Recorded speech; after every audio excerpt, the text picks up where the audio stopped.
सासू माँ की नई सहेली। प्रिया किचन में चाय बना रही होती है और सुमन ड्राइंग रूम में बैठकर मजे से टीवी देख रही होती है। तभी दरवाजे की घंटी बजती है। प्रिया, जरा देखना तो कौन आया है। देखती हूँ मम्मी जी। प्रिया दरवाजा खोलती है तो सामने पड़ोस वाली विमला आंटी खड़ी होती है। नमस्ते आंटी जी, कैसी हैं आप? मैं तो बिल्कुल ठीक हूँ बेटा, पर तेरी सास को क्या हुआ है? आजकल कहीं दिखती ही नहीं है। जब देखो तब टीवी के आगे जमी रहती है। अंदर तो आइए आंटी। अरे ओ दीपक की अम्मा, कहाँ हो? अरे बिमला, आओ आओ, क्या बात है, बड़े दिन बाद याद आई तुम्हें मेरी। मैं तो हमेशा ही तुम्हें याद करती हूँ, पर तुम ही गायब रहती हो और आजकल तो बाहर भी नहीं आती जाती। तबीयत तो ठीक है ना तुम्हारी?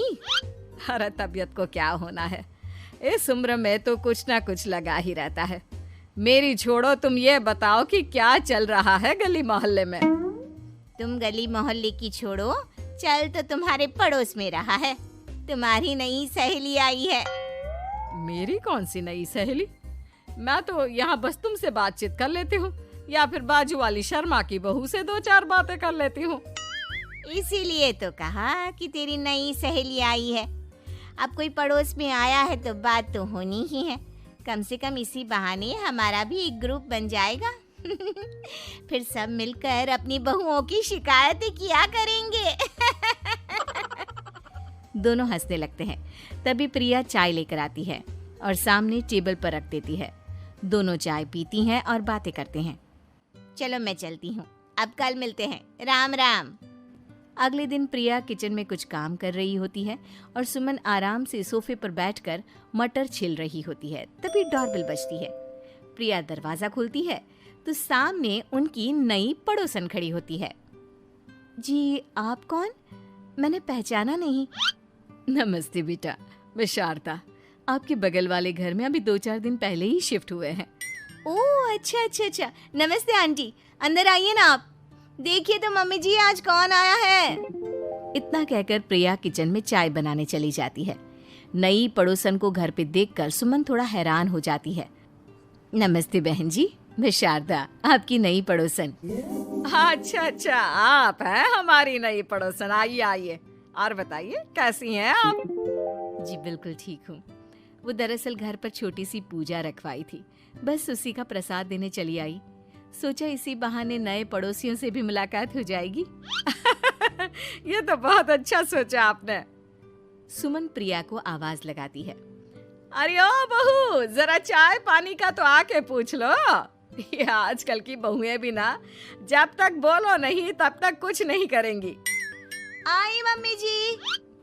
प्रिया चाय लेकर आती है। दोनों बैठकर चाय पीती हैं और खूब सारी बातें करती हैं। अच्छा बहन जी, अब मैं चलती हूँ, फिर मिलते हैं। अब तो आना जाना लगा ही रहेगा। शारदा के जाने के बाद प्रिया किचन से बाहर आती है। क्या बात है मम्मी जी, आप दोनों को देखकर तो लगा ही नहीं कि पहली बार मिल रही हो। आप दोनों तो बिल्कुल बिछड़ी हुई सहेलियों की तरह बातें कर रही थी। अरे जब दो औरतें मिल जाती है ना, तो बातें अपने आप ही निकल आती है। अब तू अपने काम पर ध्यान दे, बातों पे नहीं। ऐसे ही कुछ दिन बीत जाते हैं। अब सुमन और शारदा अच्छी सहेलियां बन गई होती हैं। दोनों एक साथ मंदिर जाती, मार्केट जाती और कभी कभी तो विमला भी इनके साथ मिलकर खूब हंसी ठिठोली करती। एक शाम तीनों बैठकर सुमन के घर पर चाय पी रही होती हैं कि तभी बहुत तेज बारिश शुरू हो जाती है। सुमन जोर से प्रिया को आवाज लगाती है। प्रिया, ओ प्रिया, देख कितनी तेज बारिश हो रही है। जाके छत से सारे कपड़े ले आ, नहीं तो सब भीग जाएंगे। सुमन 2 बार आवाज लगाती है लेकिन प्रिया का कोई जवाब नहीं आता। शायद प्रिया कुछ काम कर रही है, इसीलिए कुछ जवाब नहीं दे रही। अरे काहे का काम, आराम फरमा रही होगी महारानी। तभी प्रिया बीमार हालत में अपने कमरे से बाहर निकलती है। हाँ मम्मी जी, क्या हुआ? मेरी तबीयत थोड़ी ठीक नहीं है ना, इसलिए आग लग गई। अरे सारे कपड़े भीग गए और तुझे सोने से फुर्सत नहीं है। सबके सामने सुमन के मुंह से ऐसी बातें सुनकर प्रिया उदास हो जाती है और छत से कपड़े उतारने चली जाती है। सुमन, ये क्या बात हुई? प्रिया ने बताया ना कि उसकी तबीयत ठीक नहीं, इसलिए उसकी आंख लग गई। तुम भी ना खामखा उसे सबके सामने सुना दिया। अरे आप नहीं जानती शारदा जी, कुछ बहुएं ना बहुत आलसी होती है, घर का एक काम नहीं करना चाहती। ऐसा नहीं है सुमन, तुम्हारी बहू तो बहुत प्यारी है, तुम्हारी सारी बात भी तो मानती है। हाँ सुमन, तुम प्रिया के बारे में ऐसा क्यों सोचती हो? मेरी भी दो दो बहुएं हैं, लेकिन मैं उन्हें अपनी बेटियों की तरह रखती हूँ। आखिर वो भी तो किसी की बेटियां ही है ना। और अगर तुम ऐसा ही व्यवहार करोगी तो एक दिन प्रिया भी तुम्हारे साथ ऐसा ही बर्ताव करेगी। शारदा और विमला की बातें सुनकर सुमन की तो बोलती बंद हो जाती है। वहीं प्रिया भी बाहर से सारी बातें सुन रही होती है। अरे मैं कोई उसकी दुश्मन थोड़ी ना हूँ, मैं भी उसकी माँ हूँ, लेकिन कभी कभी सास बनना पड़ता है, नहीं तो बहुएं हाथ से निकल जाती है। देखो सुमन, ये सब सोच का फर्क है। अगर तुम ये सोचोगी तो कभी प्रिया को अपनी बेटी नहीं बना पाओगी।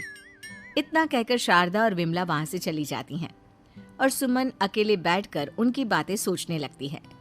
अगले दिन प्रिया और दीपक अपने कमरे में बैठकर बात कर रहे होते हैं और सुमन उनके कमरे के बाहर कुछ काम कर रही होती है और उन दोनों की बातें सुन लेती है। दीपक, तुम्हें पता है हमारे पड़ोस में जो शारदा आंटी है ना, बहुत अच्छी हैं। अच्छा, ऐसा क्या हो गया जो तुम्हें वो इतनी अच्छी लगने लग गई? कुछ खास नहीं, बस कल जब मम्मी जी मुझे सबके सामने सुना रही थी तो शारदा आंटी ने मेरा साथ दिया।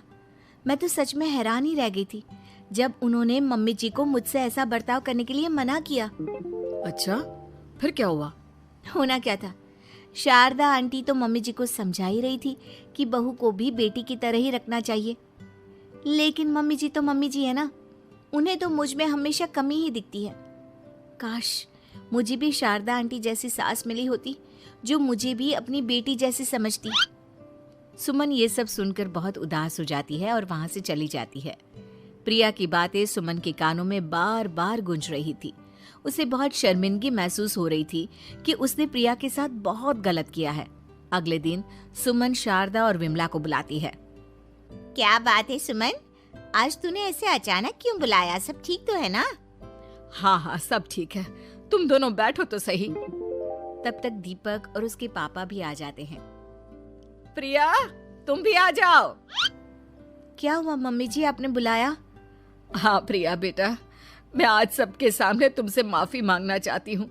मैंने आज तक तुम्हारे साथ बहुत बुरा व्यवहार किया है, लेकिन तुमने कभी भी मेरे साथ बुरा बर्ताव नहीं किया। मुझे अपनी गलती का एहसास हो गया है, हो सके तो मुझे माफ कर देना। प्रिया अपनी सास की बातें सुनकर हैरान हो जाती है। उसकी आंखों में आंसू आ जाते हैं। प्लीज मम्मी जी, आप मुझसे माफी मत मांगिए, मैं भी आपकी बेटी ही हूँ। वैसे एक थैंक यू तो मेरी नई सहेली को भी बनता है, जिसकी वजह से मुझे मेरी गलती का एहसास हुआ। शारदा बहन, आपका बहुत बहुत शुक्रिया जो आपने मेरी आंखें खोल दी। अरे क्या सुमन, तुम भी ना। तो फिर इसी बात पर चाय और पकोड़े हो जाए? हाँ हाँ, क्यों नहीं।